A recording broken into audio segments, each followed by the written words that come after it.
Hello दोस्तों, स्वागत है आपका useful tips and tricks for home channel में, जहां पर मैं आपके लिए लेके आती हूँ होम एंड किचन रिलेटेड बहुत ही कमाल के और उतने ही यूज़फुल टिप्स एंड हैक्स जो हमारे डेली के मुश्किल लगने वाले कामों को आसान करते हैं। चलिए चलते हैं हमारे पहले टिप की ओर और ये टिप है इस मोबाइल के टॉर्च को लेकर। जब भी घर में कभी लाइट चली जाती है तो हाथ में जो मोबाइल होता है, सबसे पहले इस मोबाइल का ये जो टॉर्च होता है इसे हम शुरू कर देते हैं। लेकिन अंधेरे में मोबाइल का ये टॉर्च कुछ इस तरीके से दिखता है। काफ़ी स्प्रेड हुई ये लाइट हमें दिखाई देती है। फैले हुए इस लाइट के कारण कोई भी चीज़ हमें प्रॉपर दिखाई नहीं देती है। तो इस फैले हुए लाइट को एक जैसा बनाने के लिए हम लेंगे कोई भी एक पानी की या फिर कोल्ड ड्रिंक की एम्प्टी ट्रांसपेरेंट बॉटल और इस टॉर्च के ऊपर इस बॉटल को हम कुछ इस तरीके से रख देंगे जैसे कि वीडियो में मैंने दिखाया है। तो आप देखेंगे बॉटल के कारण ये जो फैली हुई लाइट है ये एक जैसी हो जाएगी। अब ये बॉटल बिल्कुल एक बल्ब की तरह काम करेगी। मोबाइल के इस टॉर्च के ऊपर बॉटल का ऐसा कमाल आपको कैसा लगा? अगर अच्छा लगा हो तो इस ट्रिक के लिए एक लाइक ज़रूर कीजिए।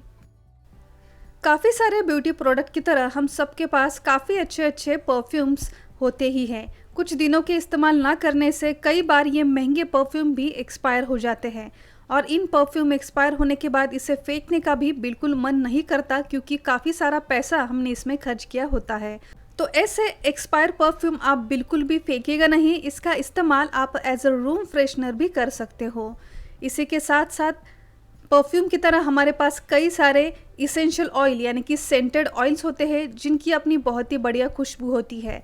ऐसे इसेंशियल ऑयल भी अगर एक्सपायर हो गए हैं तो उसका इस्तेमाल आप आपके घर के डिफ्यूज़र में कर सकते हो, या फिर जो कपूरदानी वगैरह होती है उसमें थोड़ा सा पानी मिलाकर आप उसका भी इस्तेमाल कर सकते हो। तो महंगे महंगे हमारे इसेंशियल ऑयल या फिर परफ्यूम बिल्कुल भी वेस्ट नहीं जाएंगे। इसका इस्तेमाल हम घर को सुगंधित बनाने के लिए कर सकते हैं, जिससे हमारा एक एक पैसा वसूल हो सकता है। तो ये ट्रिक आपको कैसी लगी कमेंट कर कर ज़रूर बताएं। घर के स्लाइडिंग विंडो हो या फिर स्लाइडिंग डोर्स, इसमें सबसे ज़्यादा ख़राब होने वाला पार्ट होता है इसके ये ट्रैक्स। और इस ट्रैक में जो भी डर्ट वगैरह जमा होती है इसे बिना किसी वैक्यूम क्लीनर के साफ़ करने का एक आसान सा तरीका आज मैं आपके साथ शेयर करने वाली हूँ, क्योंकि हर किसी के पास वैक्यूम क्लीनर नहीं होता।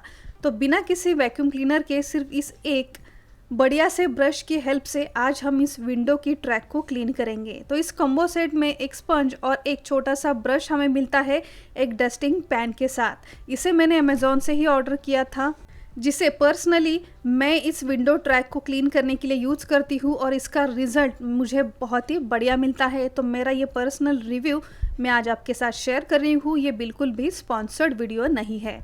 तो सबसे पहले ये छोटा सा जो ब्रश है और डस्टिंग पैड है, इसकी हेल्प से इस ट्रैक में जितनी भी ड्राई डर्ट वगैरह होगी वो हम इस डस्टिंग पैड की हेल्प से कलेक्ट कर लेंगे। सारा कचरा इसमें आसानी से जमा हो जाता है।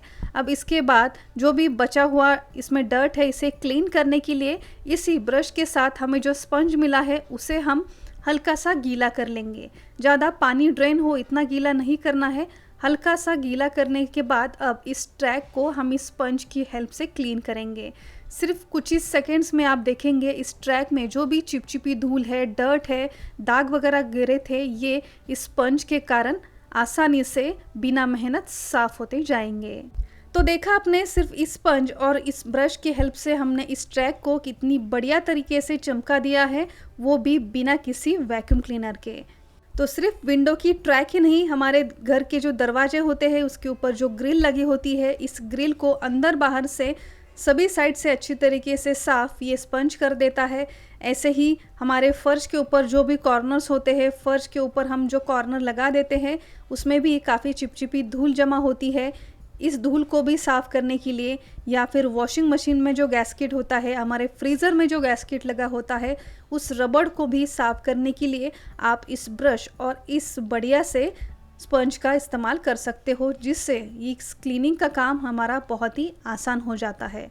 तो इस ब्रश की परचेस लिंक मैंने आपको इसी वीडियो में की डिस्क्रिप्शन बॉक्स में दे दी है। आप चाहे तो उसे एक बार ज़रूर चेक कर लें। क्लीनिंग होने के बाद सिंपली इस स्पंज को हम साफ़ पानी से रिंस कर देंगे तो ये आसानी से साफ़ भी हो जाता है नेक्स्ट यूज़ के लिए।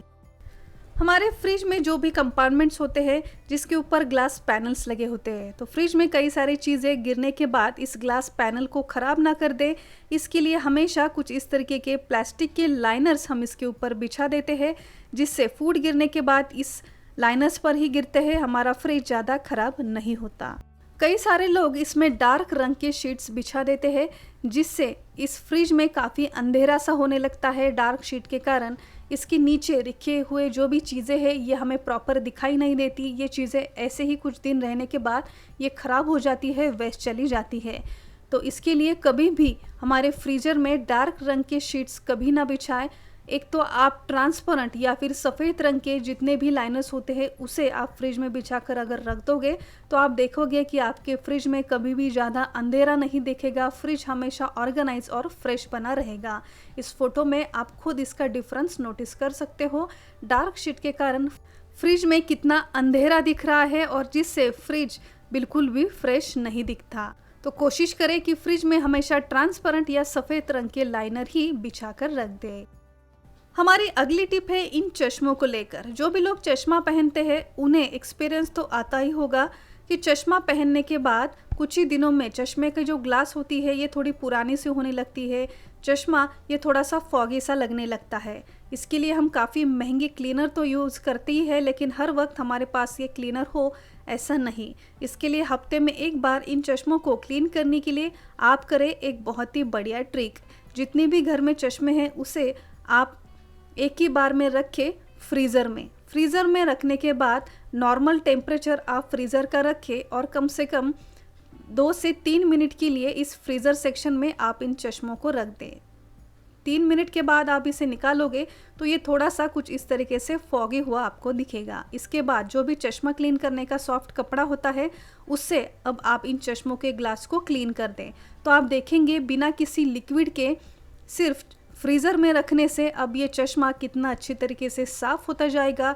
अगर ये काफ़ी पुरानी सी होने लगी है चश्मे की ग्लास, इसकी शाइन अगर कम हो गई है तो फ्रीज़र में रखने से इसकी शाइन भी फिर से वापस आ जाएगी। इसके ऊपर अगर हल्के फुल्के स्क्रैचेस भी आते होंगे तो इस मेथड से ये स्क्रैचेस भी क्लीन होते दिखाई देंगे। तो इस ट्रिक को भी आप हफ्ते में एक बार ज़रूर ट्राई करें, इससे काफ़ी मदद होती है। सिर्फ चश्मे ही नहीं, हमारे जो सन ग्लासेस होते हैं काफ़ी अगर पुराने हो गए हो तो उसे फिर से नया जैसा चमकाने के लिए इस ट्रिक को आप ज़रूर ट्राई करके देखें।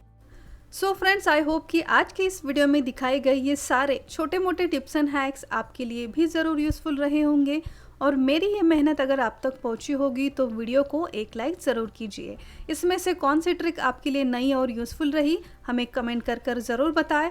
और अगर अब तक आपने इस चैनल को सब्सक्राइब नहीं किया है तो अभी जाकर सब्सक्राइब कीजिए, ये बिल्कुल फ्री है। सब्सक्राइब बटन के आगे एक नोटिफिकेशन बेल है, उसे भी प्रेस करना बिल्कुल ना भूलिए।